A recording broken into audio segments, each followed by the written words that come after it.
Now this is a coffee cake with a fruit layer in between the cake and the streusel topping. Ricotta is the main dairy ingredient in this particular coffee cake recipe. I needed a cup of it.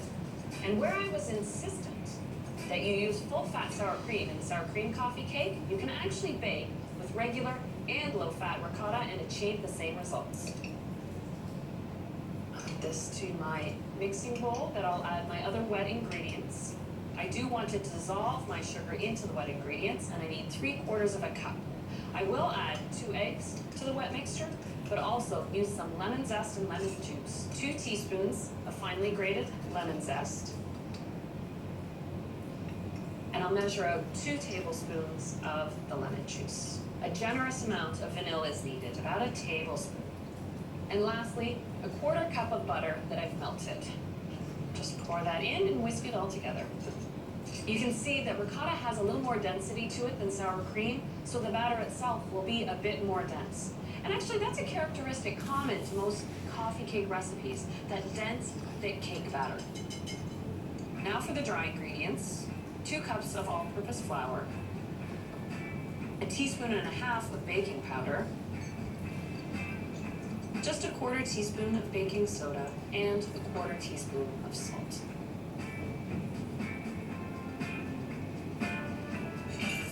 Just sift this.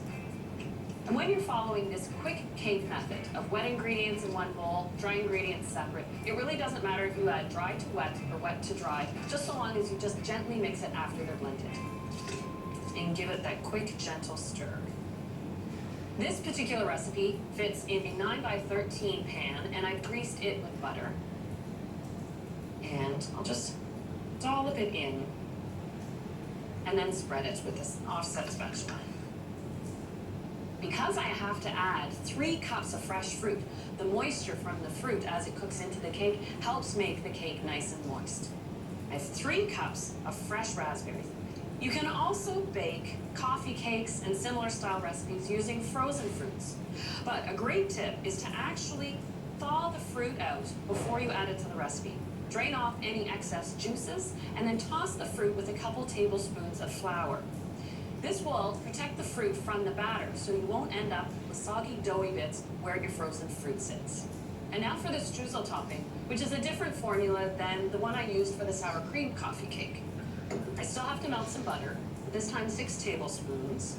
And because this streusel is sitting on top of all that fresh fruit, I need it to have a little more body to it. So I'll start with a cup of flour and 3/4 of a cup of sugar.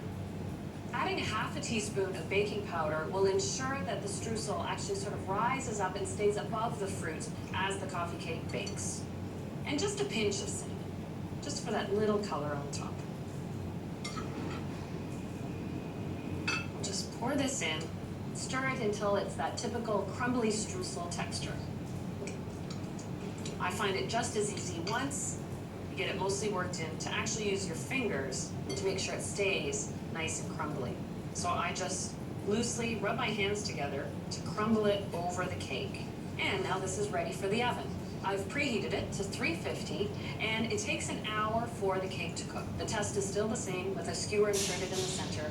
When it comes clear of batter, then you know the cake is done.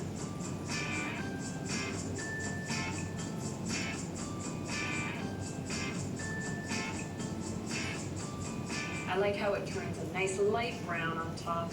No cake batter on the skewer, so it's done. And I'll let that cool completely in the pan.